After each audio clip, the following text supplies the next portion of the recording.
Okay, welcome everybody. Good evening and welcome to tonight's event, which is a discussion on the New York Times serial podcast, Nice White Parents.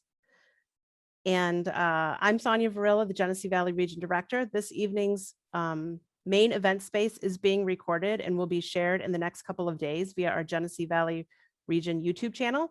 All attendees will be muted except for our special guests, but there will definitely be opportunities for you to share via chat, as well as opportunities for you to use the raise hand feature found in the meeting reaction section or on the participant panel to let us know if you would like to share your voice during our discussion.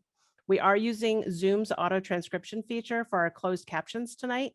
And if you prefer not to see the closed captions, you can hide them by clicking on the caret arrow next to the CC live transcript section on your meeting toolbar. Since this event will be recorded and shared widely, we do ask that you please be considerate about naming individuals in your questions or remarks. And I am so thankful for our Associate Director, Rosalind Walker, and Region Secretary Kim Bredenstein for planning this event. We are fortunate to have several people from the Genesee Valley Region Board and the New York State PTA governance team as part of this event. They will be helping to facilitate our breakout rooms and will be sharing their input and experience throughout the evening. They include Kim Bredenstein, Susan Brown, Gary Elling, Sheva Faber, Rosalind Walker, as well as Melissa Kincaro, Candy Dukowski, Susan Fisher, Patricia Frazier, Helen Hoffman, and Namiko Suga. And Kim Bredenstein will now share an Indigenous land acknowledgement.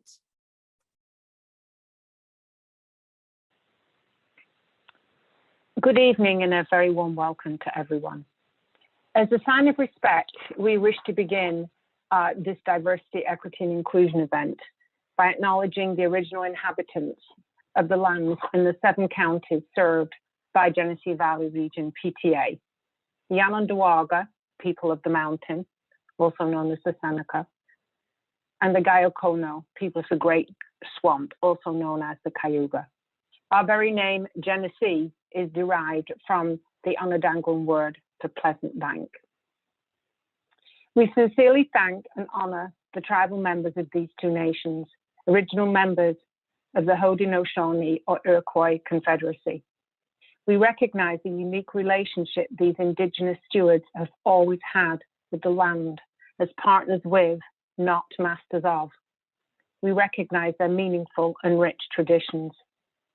We also recognize and acknowledge the long history of genocide, colonization, broken treaties, and forced assimilation of Indigenous people that still takes place on this land. The Onondaga and Gayokono live here, raise their families here, bury their dead here. Mindful of these histories, we work towards learning and voicing the truth of the past and the impact on the present day. As parent leaders, we understand a complete, unwhitewashed telling of history aids us in being more effective advocates for all children as children, irrespective of ethnicity, culture, religion, color, and socioeconomic background. This knowledge sows the ground for becoming a more welcoming, inclusive, and diverse organization. Finally, we encourage you to learn more about the Indigenous tribes, their history, and current standing in society. Thank you. Good evening, everyone. My name is Rosalind Walker, and I am an Associate Director with the Genesee Valley Region PTA. I have oversight for the City of Rochester School PTAs, the Charter School PTAs, and East and West Irondequoit PTAs. Just a brief background on me as we get started with tonight's session. I have experience in a wide variety of school environments. I grew up here in Rochester, New York, and attended city schools through the 8th grade. After that, my family moved to the suburb of Brighton, where I graduated from high school. I also have a daughter who has attended parochial schools, that is Catholic school, as well as a city school and a private school. I was an avid volunteer at school number 53, Montessori Academy's PTA, where I eventually became president. It is with years of experience in these school settings as a student, volunteer, parent, and parent leader that I can attest that our region remains challenged with major structural and systemic racial equity issues. I welcome you all here tonight as we discuss how we can make education more equitable for all children. Let's take a moment to learn more about your fellow attendees and get a pulse on the room. We are going to start with a quick poll. Go ahead and read it, but it says, what grade levels are you currently involved in? I'm not sure if co-hosts are able to answer or not. So far, I see 11 of 13 responses. Yeah, it doesn't let me. Okay. So I'm going to go ahead. I've been stuck at 11 of 13, 12. Okay. So it looks like there's. I'm going to go ahead and end the poll and share the results so we can Okay. all see.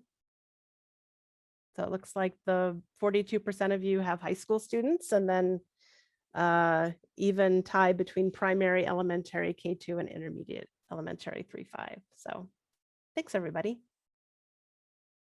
Okay, next, again, we're just getting a little feel of the room and who your fellow attendees are. So quick question that you can answer in the chat. What is your favorite PTA, PSA, or parent group for your school community event? Looks like we've gotten some good responses as far as book fairs, fall harvest, breakfast with parents. Book fairs is a big one, family picnics. Great. Seems as though food is a general theme running throughout them all. Always. Yeah.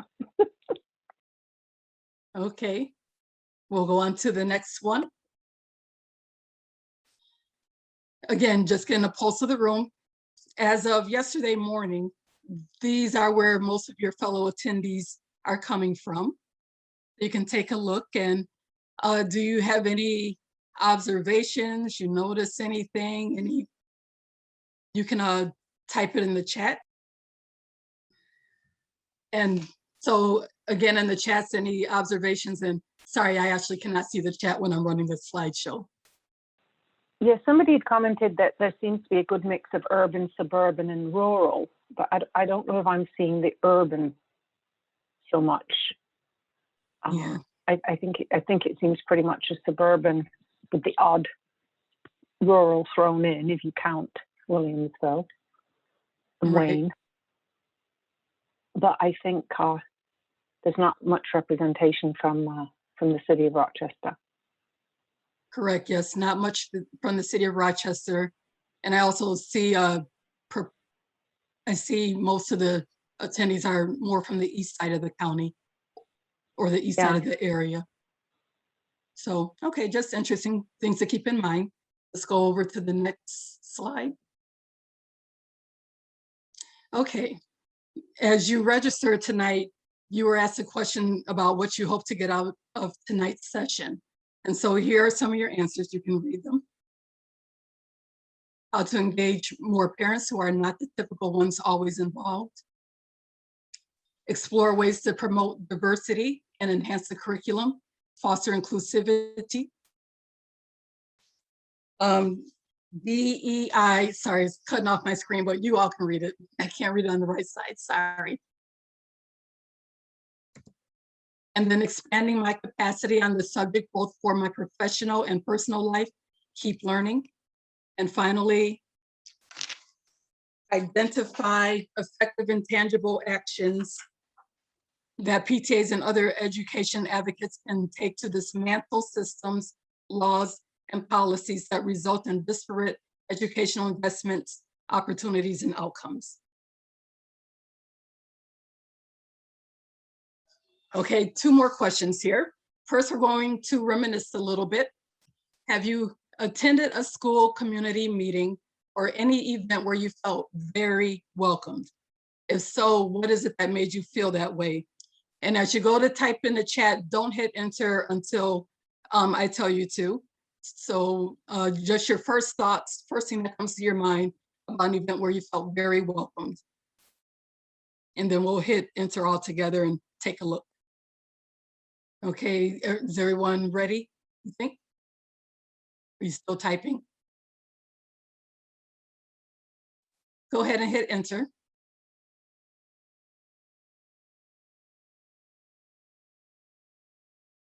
And you can continue to hit enter for those who weren't finished typing. Okay, my co-host, if you want to share what you're seeing. Yeah, it seems as though a theme seems to be that people feel welcomed when they already know who is at the meeting. They already know people there, they're seeing familiar faces. Okay. Not necessarily that they had gone into a meeting as a new person and felt they had been, welcomed with open arms. Okay. All right, I'm going to go to the next one. Have you attended a school community meeting or an event where you felt very unwelcomed? If so, what is it that made you feel that way? And again, don't hit enter until instructed, but go ahead and start typing. Okay, let's go ahead and press enter, submit them. Okay, go ahead and I guess you can summarize the sentiment of what you're seeing. Yeah, seems here PTA meetings are not always the most welcoming spot, which is what we're seeing here. A lot of people indicate they weren't welcomed, there were no introductions, they weren't allowed to speak, that, they didn't know anybody, and nobody apparently made any attempt to invite them. I think maybe a lesson for us all when we're running a PTA meeting about, going out of our way to welcome, especially a new face. We should be thrilled if we have a new face there, and we should certainly make an effort to welcome them. Yep, definitely be very deliberate about welcoming everyone that walks through the door. Okay, let's move on to the next thing. Go ahead, Kim, and you can give instructions for what's next. Okay, so you will be randomly assigned to a breakout room. There's going to be 4. And everybody, we would like you to answer this first question, the one that is starred. Do you have any nervousness about participating in tonight's discussion? And then group 1 will take the first question, group 2 the second, group 3 the third, and group 4 the fourth. So make note of what we're going to want you to answer, but bear in mind, do you have any nervousness about participating in tonight's discussion is the one we want everybody to answer. So we're going to have a 10-minute breakout room, and Sonia will do the assigning. Okay, so I've got everybody assigned and I've got it set. So when I click on open the rooms are going to be open for 10 minutes, and then there'll be a 60-second countdown after the full 10 minutes that will then bring you back to the main meeting space. So I'll open the rooms now. All right, so we're going to go through all 4 groups, and your spokesperson can unmute themselves as they give a summary of the salient points of your discussions. So we'll start with group 1, and we have Amanda coming. So Amanda, you can go ahead and unmute yourself. Our question was, why do people have difficulties talking about race? And why do you think issues of race so often go unspoken? And we had a handful of responses. People may be afraid rather say nothing than say the wrong thing and risk offending someone. People don't like to risk feeling uncomfortable. It's an uncomfortable conversation to have. When you don't believe what others are doing, they'll be defensive if you challenge them. And speaking up or speaking out takes courage. And sometimes, being brave is hard. Okay, thank you, Amanda. Mm-hmm. Okay, group 2, and if you're slated to be a reporter, if you can hit the raise hand button so that when it's time for you to speak, it'll be easy for Sonia to unmute you. So group number 2. It was, does your community do a good job discussing disparities or inequalities?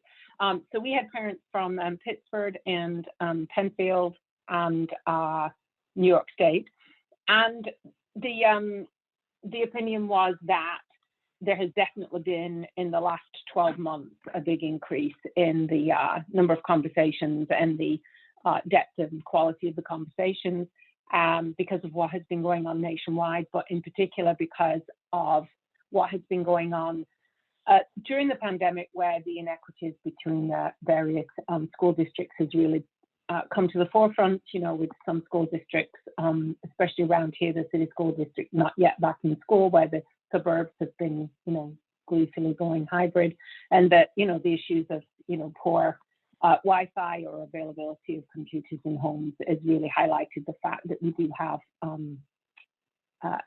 inequities and inequalities. Okay, great. Group number 3. This is Susan. We didn't pick a reporter, but I can report out because I've taken notes. Okay, Okay.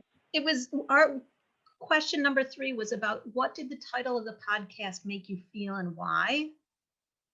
And so people sensed the sarcasm and the challenge in it, and they wanted to know who is it nice for, and what's the impact of that nice. There was some curiosity about what are they going to talk about, and how do we choose to lean into that discomfort, or do we try to kind of build a wall so that we're protected from it? And I think that was very evident in what was talked about. And the other phrase that came up was white knighting, where we've come to save the day and we're going to protect you, and how that should be perceived as patronizing. And we need to be more unaware of the impact of our language and our actions on other people. great. Okay, group number 4. Hi, I can report for group number 4. So the question was, do you think public education is working in your community? So we had a diversity of different types of people. So a teacher, grandparent, parents, someone with an administrator in the family. And then we had mostly suburban districts. So Irondequoit, Webster, Brighton, Fairport. People seemed to say yes, that public education is working for their communities. We mentioned in Irondequoit that there's mention of diversity, and she felt it was a real melting pot of a community there. But there was a sense that we were gonna make it work despite any bumps in the road, that public education was worth it and was working for the community.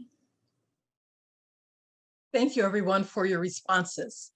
Now to get to the meat of tonight's discussion and to start discussing the episodes. Tonight's discussion is really a continuation of several that have taken place since the fall of 2020 between both the New York State PTA and the Genesee Valley Region PTA. At the annual New York State PTA Fall Conference, there was a presentation given by Dr. Leslie Myers, the superintendent of the Rochester City School District, as well as Dr. Oliver Robinson, who is the superintendent of the Shenandoah Central School District, and it was entitled Courageous Conversation. If you haven't had a chance to listen to this, I highly suggest you go to the New York State website and go to the leaders menu and go to the bottom of that and look at and select training materials. And there you'll find the presentation. But basically they spoke about a lot of different topics related to diversity, inclusion, the fact that representation matters and that we should be very deliberate about hiring Black, Latino, Indigenous, and other people of color to our administrative and teaching staffs. They also talked about funding, the digital divide, intersectionality, family engagement, and many other topics. And there were also some workshops that went along with that too. So please go to the website and take a look at that. Next, there was an event given by the Genesee Valley Region PTA on the history of racism and redlining here in the Rochester, New York region. That presentation was given by Shane Wyden. And I think that opened a lot of people's eyes to the depth of inequalities and the history of racism in this region. A lot of times as New Yorkers, we often think of our state as this bastion of liberality and that, the hardcore racism happened down south, not up here.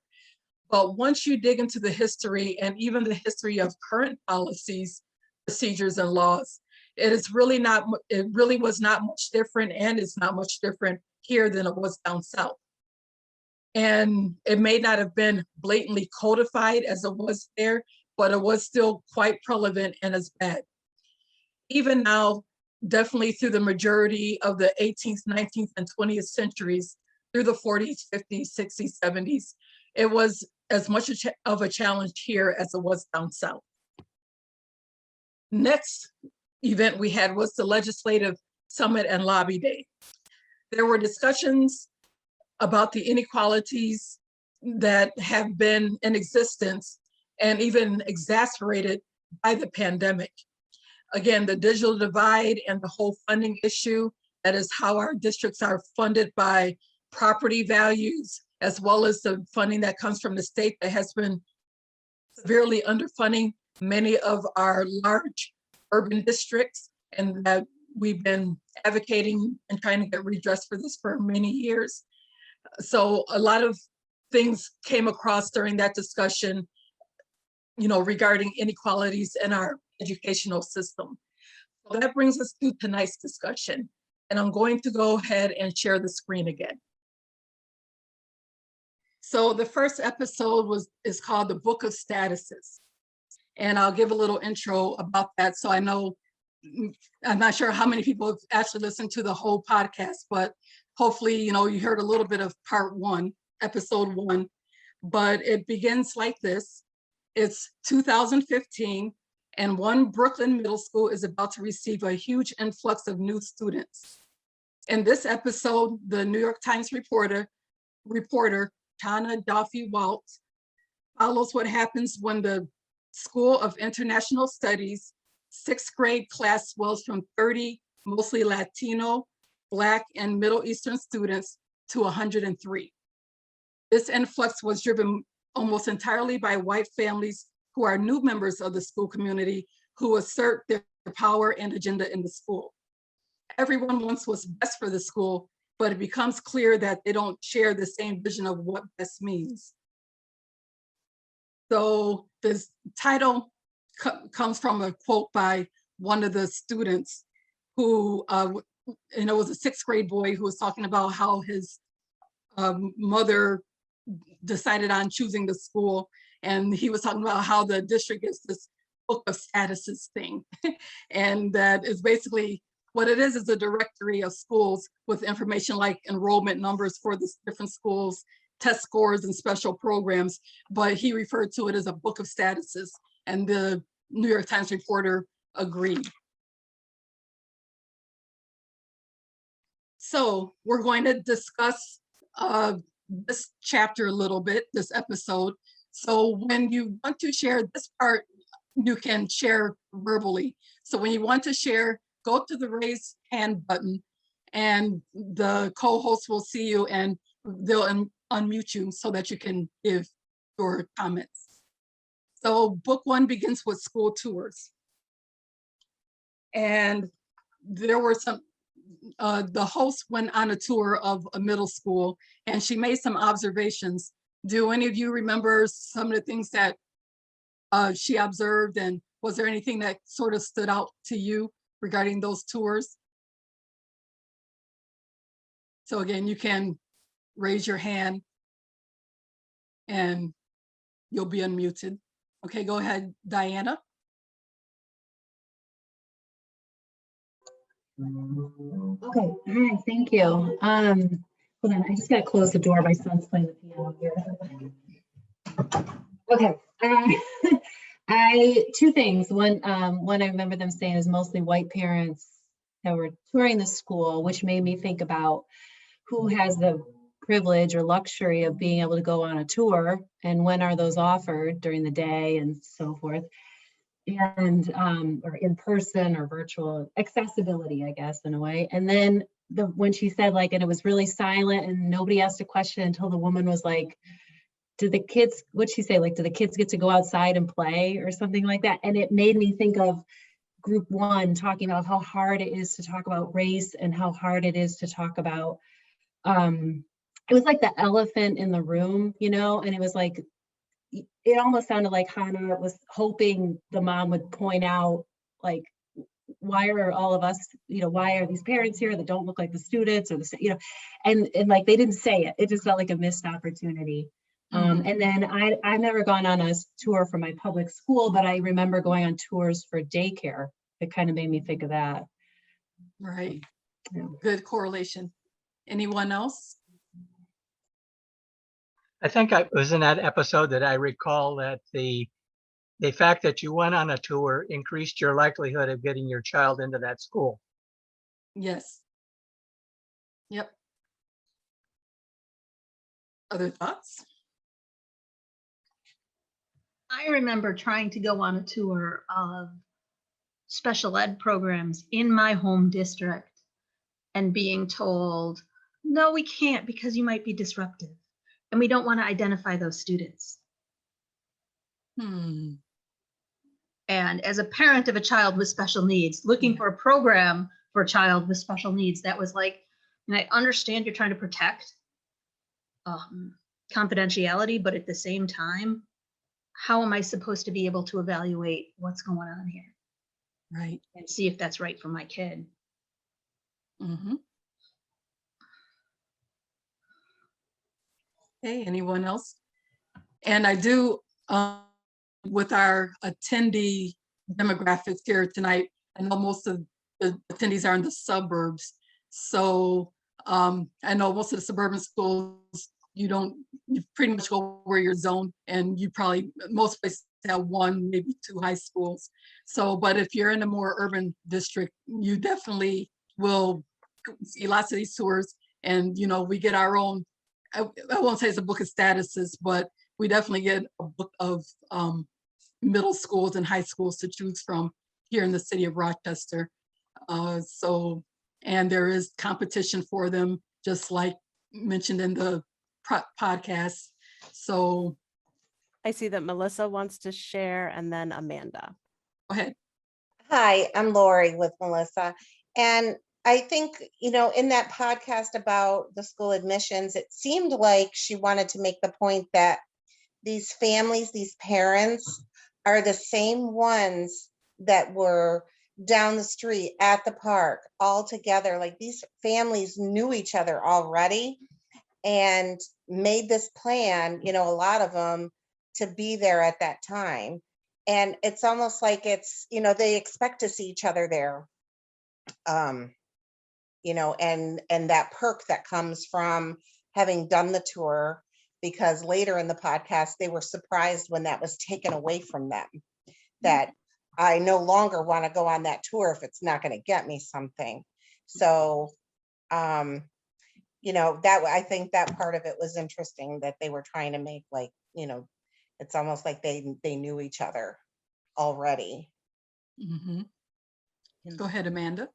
So I've never done a school tour either, but my thought on it is that I guess I sort of knew that some of it happened in Rochester public schools where there were more options, but in the suburbs, like you said, there really isn't.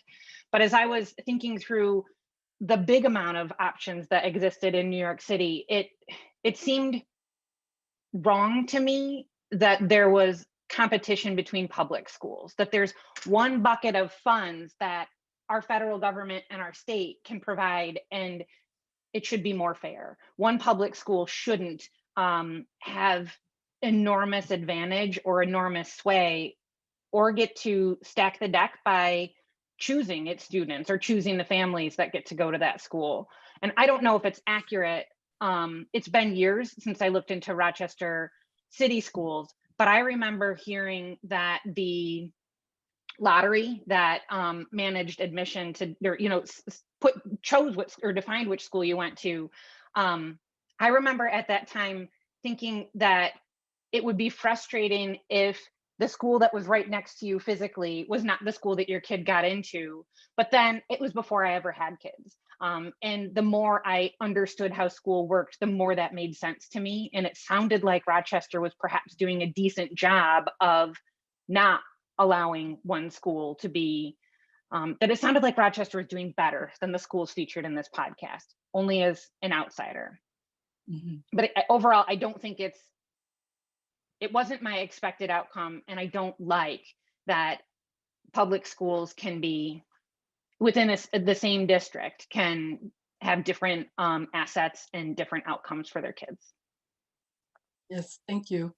And I believe I'm the only Rochester person here, so I can't speak for everyone in Rochester, but I can tell you literally here in the Rochester City School District, everything that you heard on the podcast happens. So that's my, and again, that's my personal opinion, but yes, it's very, very much so. Okay, let's go on to the next question. Or when I say question, going to the next slide.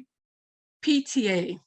Much of this episode focuses on the school's PTA. It focuses on the new white parents' efforts to raise money for a dual language French program. On its surface, how can there be anything wrong with raising tens of thousands of dollars for a school? About holding a fancy fundraising gala. But as we listen, there are moments of awkwardness, resentment, and anger. Why and what went wrong? So you can sort of talk to these three different questions.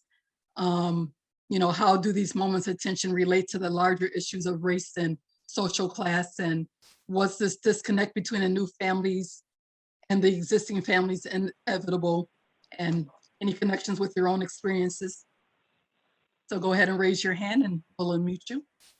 Melissa?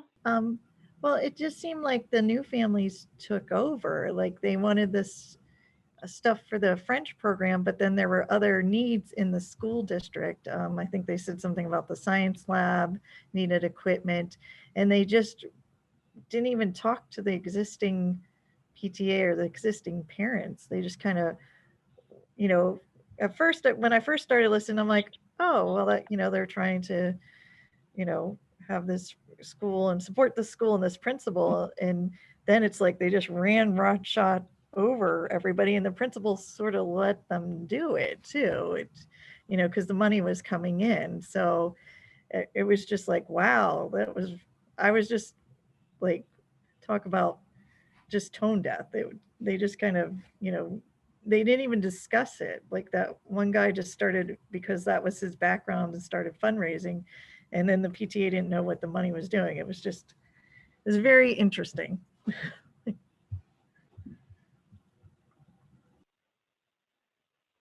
Anyone else thoughts?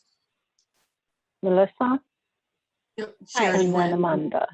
Hi. Oh, Melissa Morales?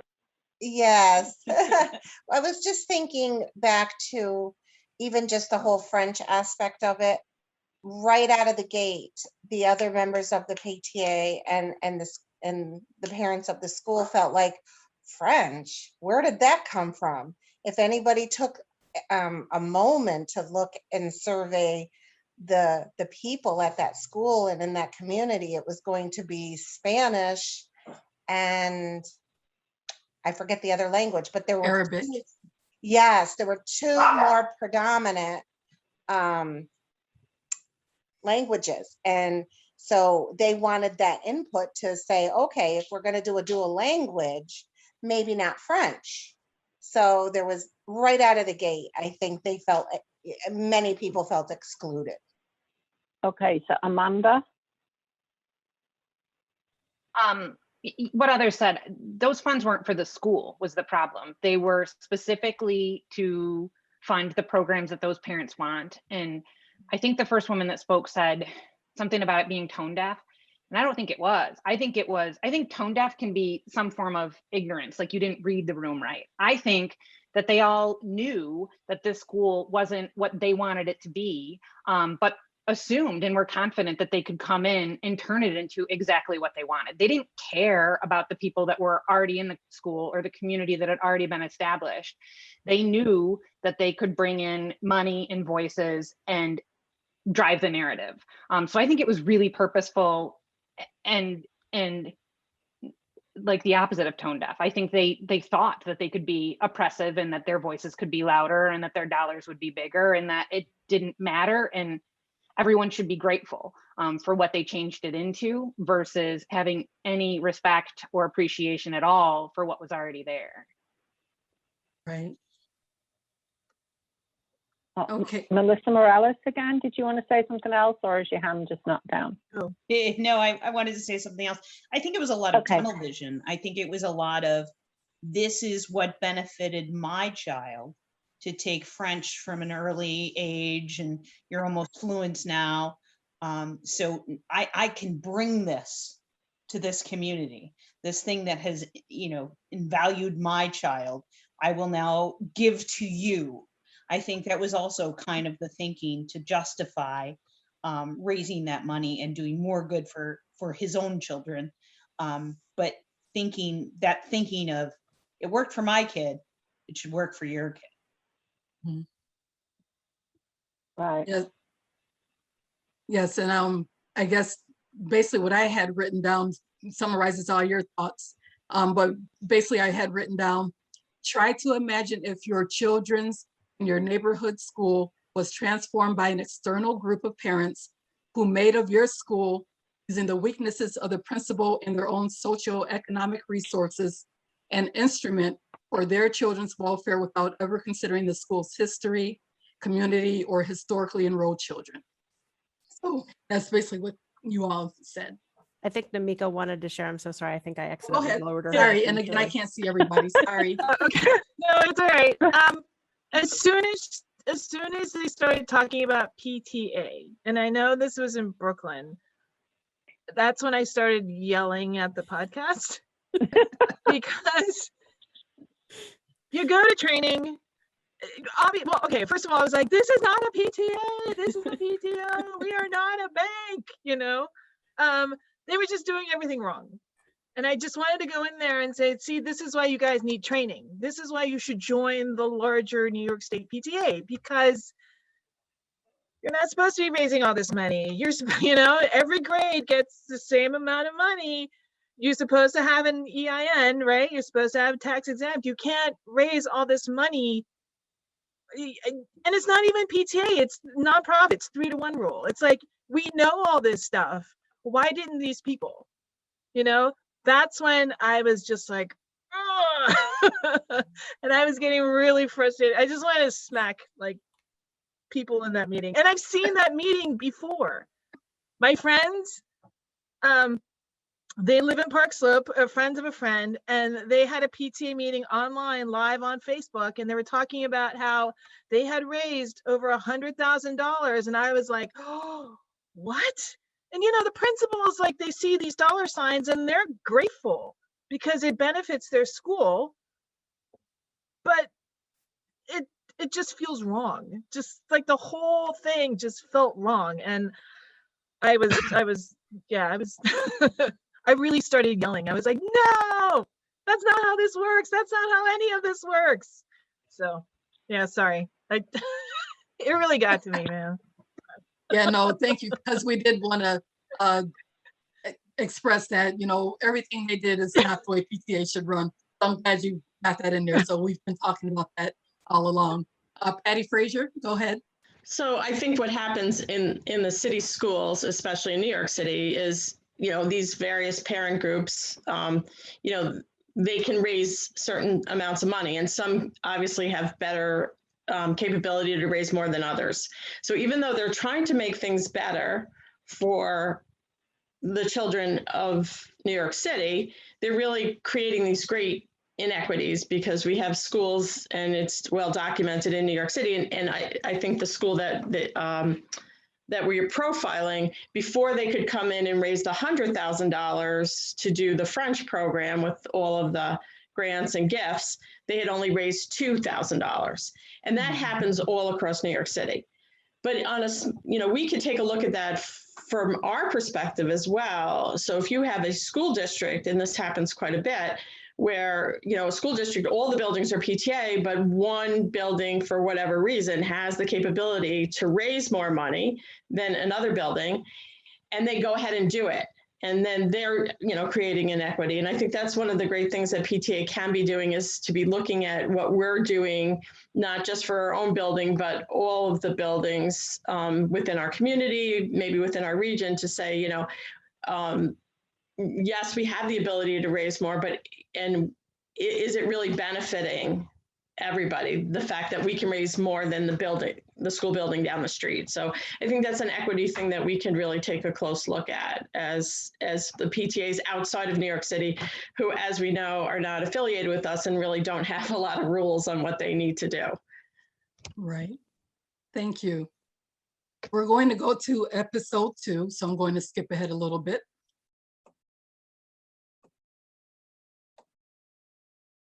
Okay, episode 2.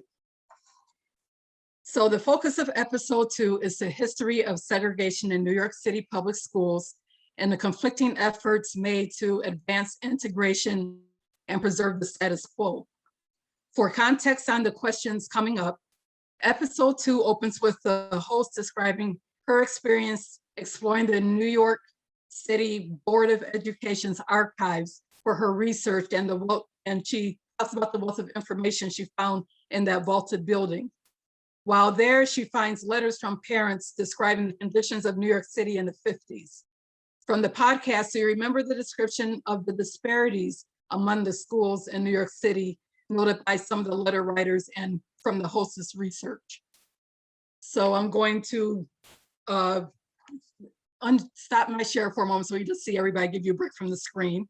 So anybody remember some of the disparities mentioned, New York City's 50s, 60s, and before, I'm sure. You can go ahead and raise your hand to speak. Go ahead, Deanna. Yeah, I mean, certainly the mom that was talking about the bathroom, it just was horrific. You know, the lack of the toilets and it just makes me think of Rochester because I'm in Penfield and I walk into the high school auditorium. It's like a Broadway auditorium, like it's amazing. And I think, you know, meanwhile, there's buildings in the city that are being condemned and students are having to be moved to other buildings. And, you know, just the disparity is really amazing. And it's really hard to sit through a Penfield Board of Ed meeting or even our PTA meeting where they talk about this surplus of money. There's so much money, we just don't know what to do with it. And to hear, you know, this, you know, whatever you think about, you know, Leslie Myers-Smith, like in the media, like she's going to make cuts again. Well, I mean, it's a really tough situation, you know, that she's facing. And anyway, all that to say, that's what I heard in that episode in comparison to where we are now. Thank you. Yep, you're welcome. Any other thoughts about the disparities mentioned about New York City schools? Yeah, one other point was that something like less than half of the teachers were certified by the board. I guess the moment that stood out for me was when she mentioned that the classes were so crowded that the students, the Blacks in the schools that were predominantly Black and brown, they were going to school only half the day. So half the students went in the morning, half went in the afternoon. And so they were literally getting half the education that they deserved.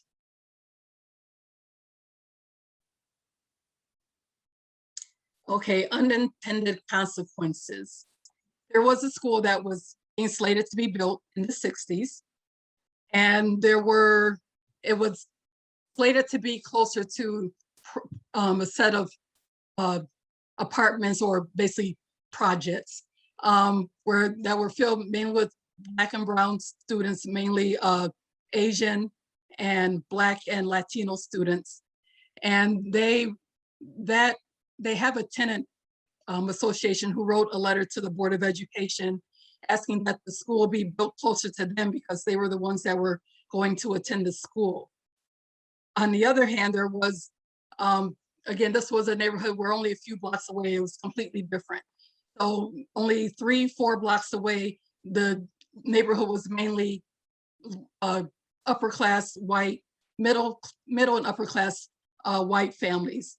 And a few dozen of them wrote to the Board of Education and asked for the school to be built closer to them, and that they were, you know, they wanted to integrate the school. They were, you know, rah about integrating in the 60s. And so the Board of Education, like I said, they had 1,000 families represented from the projects and a few dozen from the neighborhood nearby that was mainly upper class Caucasian. And the Board of Education decided to build the school closer to the white families. And then after they built the school, none of the families sent, those white families sent their students to the school. And so all those students from the projects had to walk extra 3-4 blocks, crossing streets and to get to the school. So the question here was, reflecting on this episode, do you think the white parents did anything wrong? And if yes, what do you think their mistake was? Or again, your answer could be no. But was their mistake writing the letters in the first place? Was it not communicating with the local Black and Puerto Rican families who lived just a few blocks away? Was it not sending their children to this new school after it was built? Or was it just being naive about what integration actually meant? Any thoughts about this? I think there was a level of naivety in what was involved. And I think there was probably an aspect of it's better in theory than practice, that, integration sounds great. For you to say your child went to an integrated school, that you were instrumental in bringing that around, sounds good. But when, push came to shove, then maybe it didn't seem like such a great idea and they all backed off. So I think that a lot of it was, they were very naive. And I think as well, it's just this huge presumption that they had that they could make things better. Mm-hmm. Go ahead, Patty.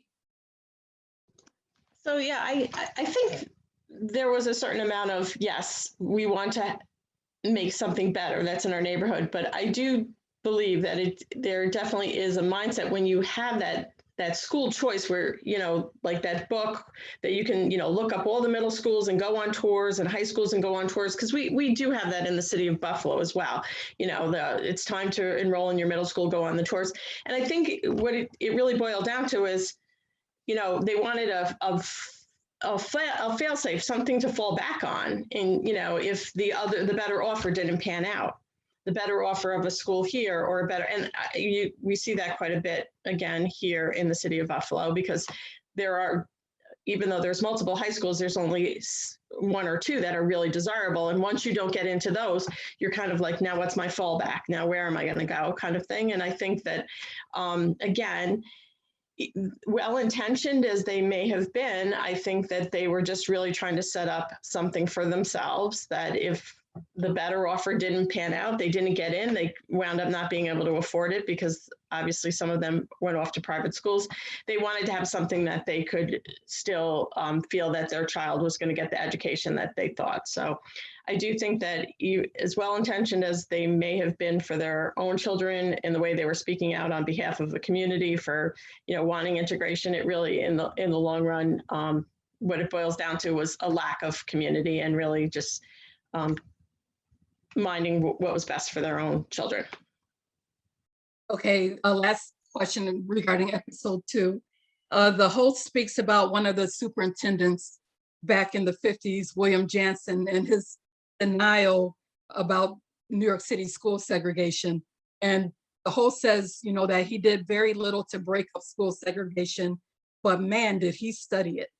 And she goes on to say, he organized commissions that led to reports that led to further study. And you just see this pattern emerge starting in the 50s that looks like this. And basically she describes Black parents and civil rights groups would pressure the board to act on segregation. The board would invite its critics to join a commission to investigate the problem. The commission would study the schools, discover extreme segregation, and lay out solutions. Then the Board of Ed would take a tiny step forward, implementing some of the recommendations until white parents started to complain about the changes, at which point the board would back off and say it needed more evidence and another commission and another report.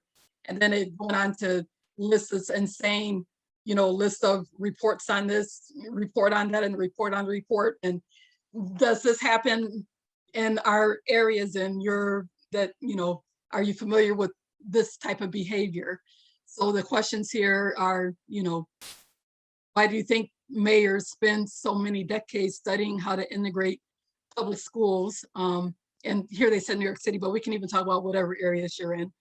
And, you know, and then why do you think so many school systems in the United States are still segregated more than 60 years after the Supreme Court's landmark decision in Brown versus the Board of Education? So thoughts, Patty? So not necessarily a thought on all of that, though it's relevant where, you know, the system of reports and committees, again, very, very much something of how we operate in the city of Buffalo with our schools.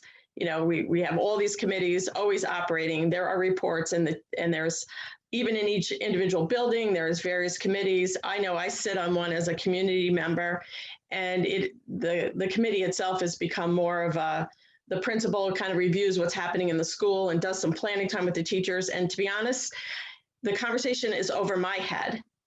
And I've already educated all my children, you know, they've already been through school. So I kind of know what to, you know, like it's an K-8 building. So, you know, they talk a lot about going to high school. I mean, I already know about that, but I'm telling you, some of the parents that sit in the room, we are constantly having to stop them and say, you know, you have to stop talking alphabet soup. You have to stop, you know, like all these reports that are coming from higher up. Let's just talk about what's happening with our children in the classroom today.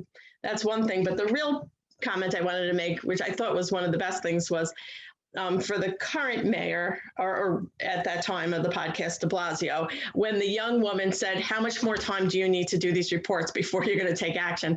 I thought that was really great. And I think that if anybody gets a chance to see, and I'm sure we're going to be playing it, we actually had in New York State a young woman from the Westchester area that won the National PTA Youth Advocate Award. And it was sort of the same thing. She was like, I'm just going to take matters into my own hand, and I'm going to come out here and, you know, in my school district and really work on this diversity and inclusion effort. And I'm going to lead it myself because I can't wait for these adults anymore. And so I think that, you know, that was really very telling that, you know, we need our through our children's eyes sometimes for them to come right out and say, come on, let's get going. Let's move this forward. Mm-hmm. Go ahead, Sheva. I want to unraise. So that was my moment of yelling at the podcast, was when the girl, you know, they played the clip of him saying, you don't know what you're talking about.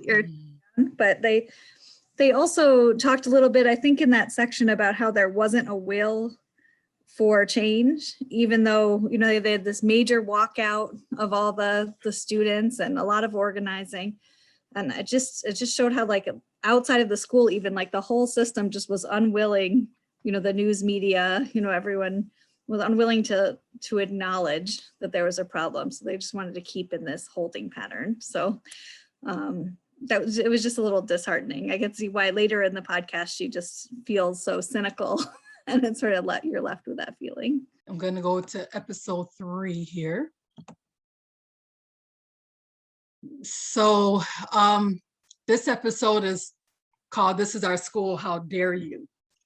And in episode 3, it explores how the choices that families make about where to send their children to school can have a powerful impact on the school system as a whole, and even on the very schools they don't send their children to. So we saw what happened before when white families came into SIS, the Brooklyn Middle School, but then what happens when they stay out. So this episode discusses the various ways and programs educational systems deliver tracking to, and in a lot of ways, is to entice white parents to remain in the system. So going, and you can take a look at the slide, but basically showing that, you know, a lot of Black and Hispanic students end up going to the open access schools, and white students, the majority, end up going to the more selective ones. And apparently this particular study was done by Georgetown. So going to the next slide. So tracking. So this is something that does happen in both suburban and city and rural schools, but definitely in urban and suburban schools. How do programs that enroll students in different tracks perpetuate or exacerbate existing segregation and inequality? And then what efforts should schools make to ensure that gifted programs are representative of the student body and then, anything you connect to your own experiences. So again, tracking. Go ahead, let's discuss. Go ahead, Diana. Yeah, so it's interesting. We were just talking district-wide in our group about this, and one of the parents who was from our like gifted and talented program was saying that, there's plenty of information out there on ways to make these programs more equitable, but instead the trend has been to eliminate these programs altogether. And I thought that was kind of interesting in terms of looking at, I mean, I need to do more work on that, but I thought of that when they were talking about that in these episodes.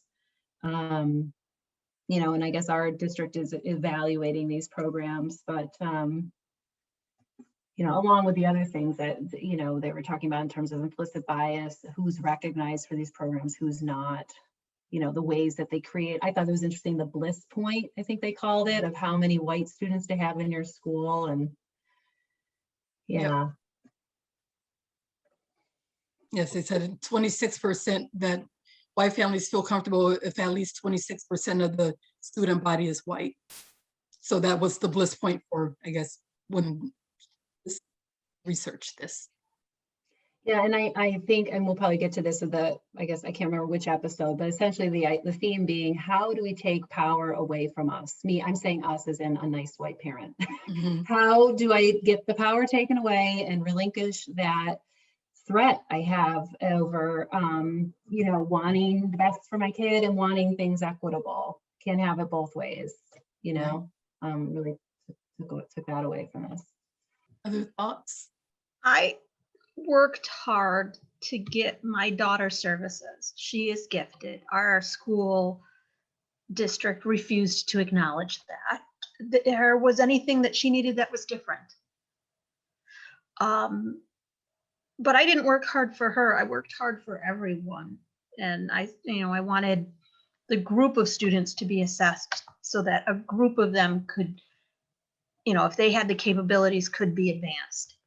And it was super hard because there was this idea that if we were paying attention to the needs of the kids at the top,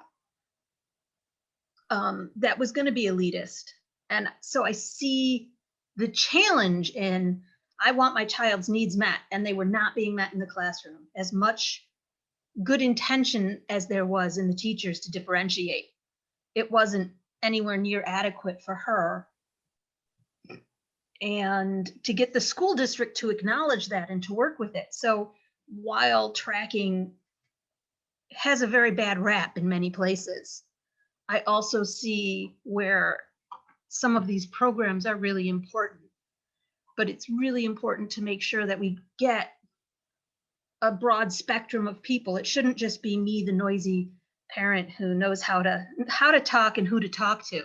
It should be, let's test all these kids, because there were plenty of kids who were very strong and could have taken advantage of those programs that didn't because their mother wasn't a loud, pushy one. I would like to share a couple of points that were brought up regarding tracking. When my brother and I moved from the city of Rochester to Brighton, when we were in the city school district had all these programs designed to entice white families to remain in the city. Programs such as the Major Achievement Program, known as MAP, the International Baccalaureate Program, also known as IB, and even whole schools such as School of the Arts, School Without Walls, and the World of Inquiry. All those schools and programs were designed to encourage white families to remain in the city. My brother was in the MAP program, and I did very well also in the city school district. And we even took algebra in 7th grade, both my brother and I, at Interim Junior High School, which is now #3 school right there in the heart of the city. Yet when we moved to Brighton, and even though we had stellar report cards, they tried to put us in lower tracks. My brother, he again, was excelling in math and science like crazy. And they put him in a track that was way below his abilities. I was in 9th grade going at the high school, and I asked for honors classes, and they tried to steer me toward regular classes and would be nice about it, saying, oh, well, why don't you try the regular classes first and see how you do before you take honors? Basically just doubting my abilities, doubting, that children from the city can do well at a suburban school, doubting that the city schools prepared us as well as Brighton may have, doubting us maybe because of our skin tone and our intellectual abilities. So either way, the bias was very evident, and they tried to lower track us. But I fought against it, and again, just having to expend extra energy and time and to fight against it. And I did get the honors classes that I asked for and did well in them. Then, but my brother, as I mentioned to people, some other friends, he literally slept through high school. And when I say sleep, I mean head down on the desk, comatose sleep. And he received no less than 98, usually got 100, and no less than 98 on all the New York State math and science regents exams.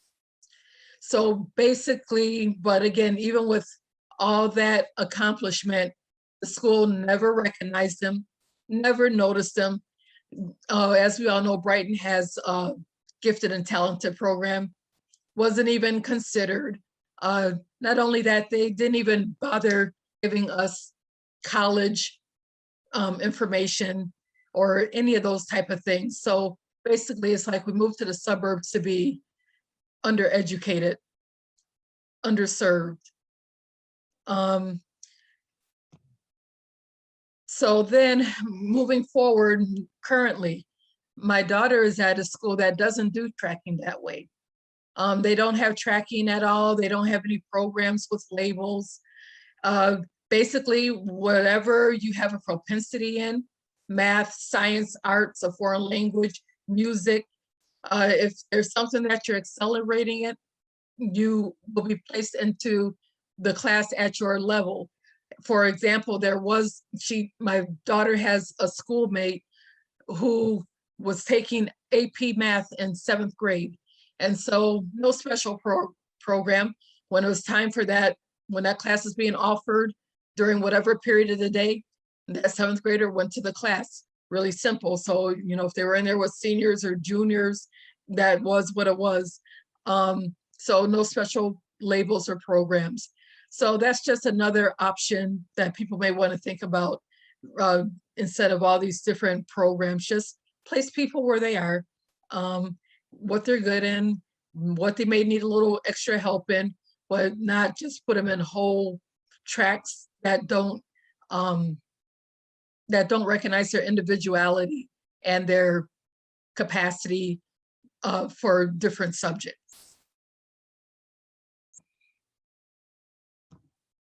Any other thoughts?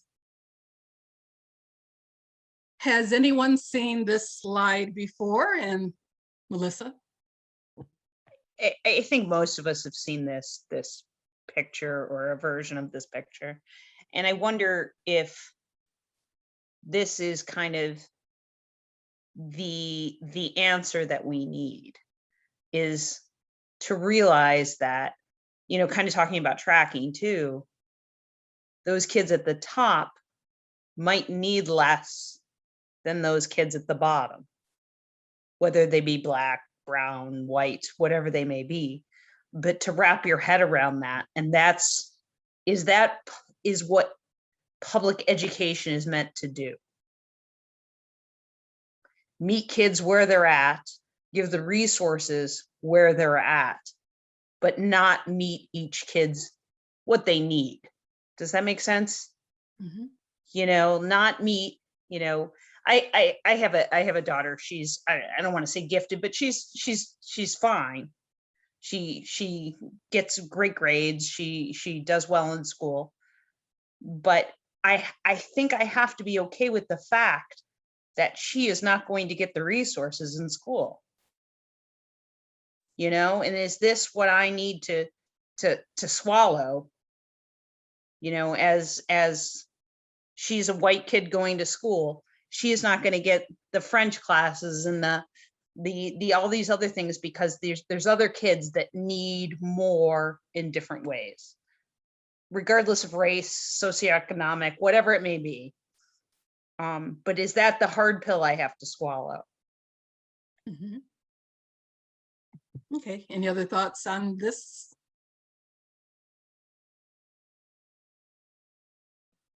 Go ahead, I saw a hand. Amanda? I agree with what she just said and what I've been thinking about. I went to a super rural school where the school didn't have any money, period. And my mom was one of those white moms advocating for both of her kids, for advanced placement for me, for alternative education for my brother. He's not, and he's not it was more like that hands-on learning. He ended up doing like whatever. But so I grew up with a parent who advocated really, really hard. But what this podcast made me think, and what thinking about it as an adult makes me wonder, is what if the people that have kids that need advantages, I think it's easier to find those services or find support outside of school, especially now. There are so many virtual programs, even if you are a parent who can't transport your kid or give your kid, or the virtual reach. Even if a kid wants to seek more for themselves or is interested in an area, I think that is more readily available than resources for the kids that are at a disadvantage. And what if the effort in trying to promote and lift kids that were already at the top of the class was put into helping bring everybody else up? And to me, it seems like as a community and as a nation, that type of thinking probably will bring about equality better. Is if I go out into the workforce and I'm only thinking about myself and how far I can get and how fast I can go, I'm stepping on other people to get there. Somebody else is losing out because I just keep running with something. So I don't know, my kid's only in 4th grade, but I think I would feel more pride about him helping, getting partnered with somebody in class who needed more, who wasn't understanding a concept in class, or taking an extra period and collaborating on something, then I would feel great about him getting an extra service, especially knowing that means that there's resources and effort that have been put into a program that he doesn't really need. Like, how much does a kid, or how far does high school need to take a kid, versus it shapes who you are, it derives like what you think socially and what you understand the rules of the world to be. And if you are a person who grasps things easily and moves through life easily, that doesn't get taken away, or that shouldn't get taken away from you. Like, what does it say? It's teaching the kids that if you feel like you are at the top, you deserve more, seems like the wrong message to me. Versus if there are people that are struggling as in your organization, if your organization is the school, it's your community, it's your organization, or whatever, it's help lift the people that are struggling most versus help promote the people who are doing best. I don't know if I said that well, but. Mm-hmm. Yep. Okay, actually, my mind was thinking 8:30. I'm like, oh, it's 8 o'clock. So like I said, of course, we just got into episode 4, so there was more, but I guess going forward. I think Diana had something to share on that. Yeah, go ahead and share, Diana, while I'm pulling up my screen. Okay, just 2 seconds. I guess I agree with what Amanda was saying, and also noticing they're all white and they're at a baseball game. And I guess another part of it, I guess there are, and the other part is about, I guess this is in addition to equity, it's about diversity and inclusion, like, well, culturally, like the white supremacy that's just embedded in our schools, and that assumption that we even want to be at a baseball game, like, and that when we think of equity, are we thinking only white? And that's been a real, you know, are we celebrating other cultures? Are we celebrating Black excellence? Or are we just repeating this narrative of advantage and disadvantage, and this image that disadvantage is Black and brown? What about, you know, other ways of thinking? So anyway, I just noticed that now, and I don't know if I would have noticed that until the work that I've done with wonderful colleagues that I see here tonight, and doing the work that I need to do to get in touch with my own racism and bias. So that's it. Thank you. All right, thank you. And sorry for the airplane. I live right by the airport. So again, I'll just quickly go through episode 4, talked about the building having 2 different schools, and how one was really focused on equality and the other was focused a lot on equity. So there was a charter school where everything was the same, the curriculum didn't change, and then there was the other school which was very much about equity and just, but it was mentioned that, you know, the white children thought, oh, this school's pretty great, you know, we made it better, but then the Black and brown children felt, you know, that they weren't seen as much, that they were trying to avoid, you know, stereotype threat, and, you know, they talked about the implicit bias and different things that were going on. And so the question here, and we won't get a chance to discuss it, but just something for you to think about is, you know, are all the children in your child's school having the same experience, or do you think other demographics might be having a different experience than your own child? So that's just something to think about. Next, I really did want to get into microaggressions and coded language, so we just see it all over the place. And then the one thing that the podcast host didn't really talk about, but I think was a big sort of miss, is just what was the responsibility of the system. And so, whoops, and to go back. So yeah, what was the responsibility of the Board of Education? And in our own communities, you know, what is the responsibility of your Board of Education to not just go with, you know, like Susan said, necessarily the squeaky wheels or the loudest voice or the more popular, influential parents and constituents, but to really hear everything and have the will to make the changes, the hard choices that need to be made, so to change things up. And then skipping all these questions, but then the last thought was, you know, in a lot of places that, you know, it's like the white parents were getting together and only talking among themselves and not talking to other people in the community, and just to be thoughtful, you know, as parent leaders, to make sure you have to be very deliberate to go out and meet and talk to people who, you know, don't look like yourself or come from, you know, the same culture. And this is anybody, Black, white, or whatever, you got to make a deliberate effort. So as parent leaders, I just want to encourage you to do that. And then, you know, I was going to ask, you know, any lingering thoughts or things that still sit uneasy with you, and we'll give you a chance for final comments in a second. And then, you know, looking to a brighter future, just thinking about what can we do as parent leaders or parent groups to do better and give, you know, bring courage to the decisions that need to be made. Okay, go ahead, Patty. Thank you. And thank you for the presentation tonight. It really was very thought-provoking. And so I just want to talk about just briefly, because I had the opportunity to work with Dr. Leslie Myers-Small and Dr. Robinson on the Courageous Conversation. And one of the things that I think we as a PTA could really do is start working with our students, even as young as elementary school, that to let them know, especially our students of color, that education, the field of education and serving as a teacher and administrator is really a worthwhile career. And what we're finding now, and anybody who's involved in any of your district hiring committees, is, you know, we are looking and actively want to be able to have a teaching staff and administrative staff that mirrors, what our students look like, so our students can see people that look like them.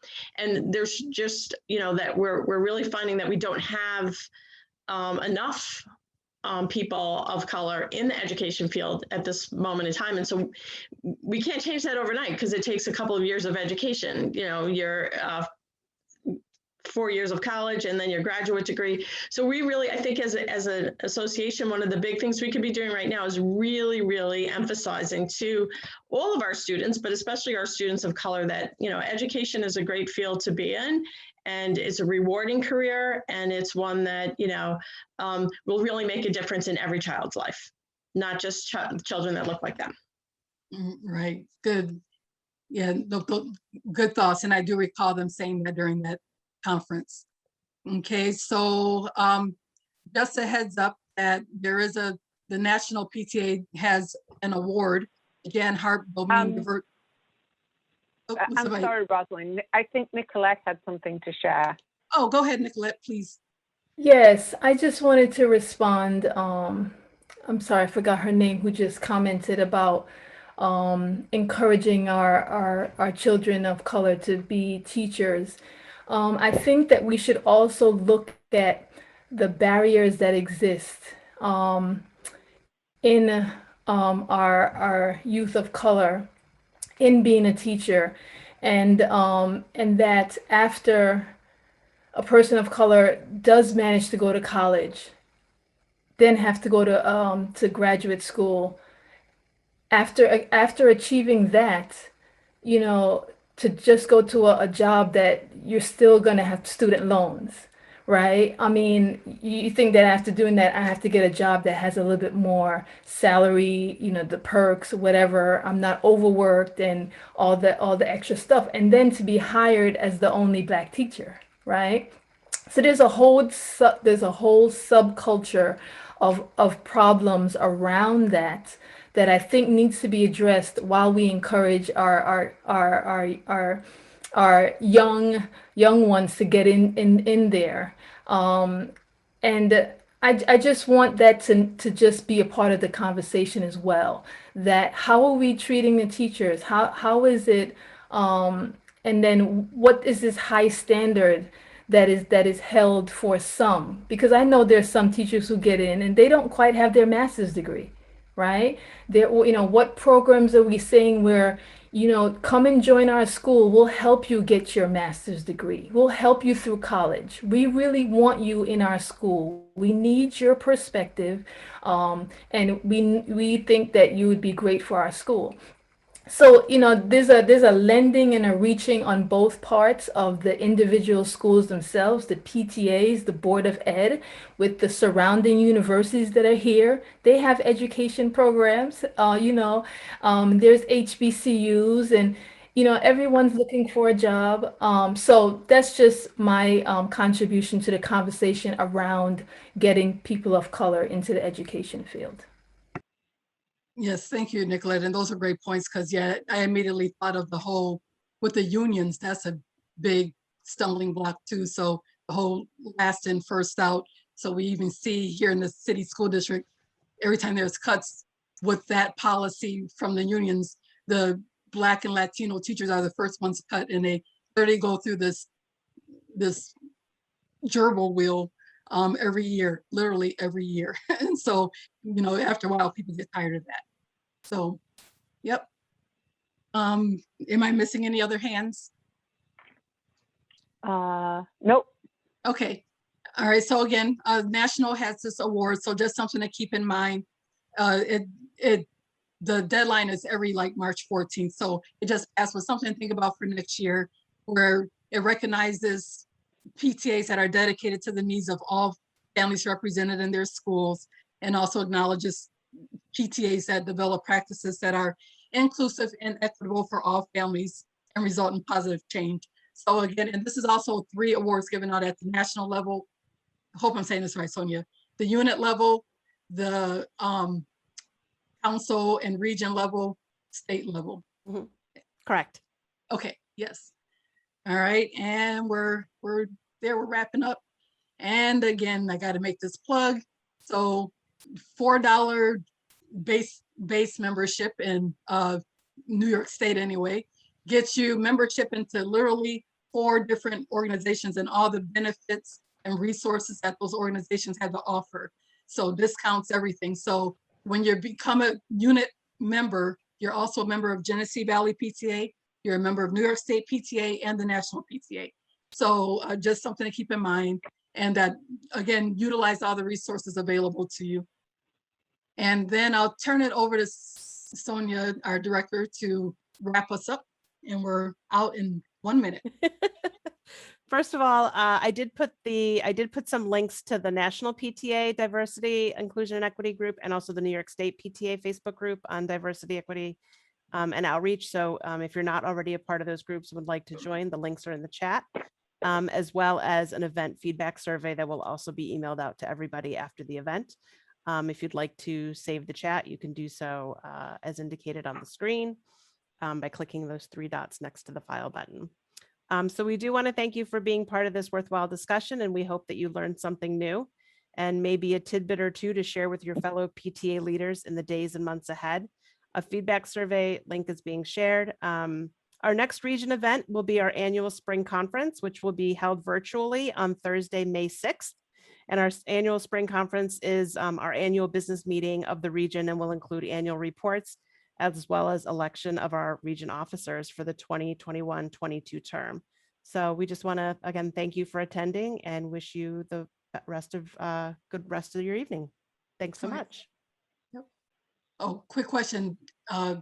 Did we want to share any opportunities on the region? We are looking for secretary and treasurer positions, and we also have some other opportunities for people. We are looking for a PARP chairperson, an advocacy chairperson, as well as some assistant directors. So if you have an interest on serving on the region board, feel free to reach out to me at director@gvpta.org. Thank you, everyone.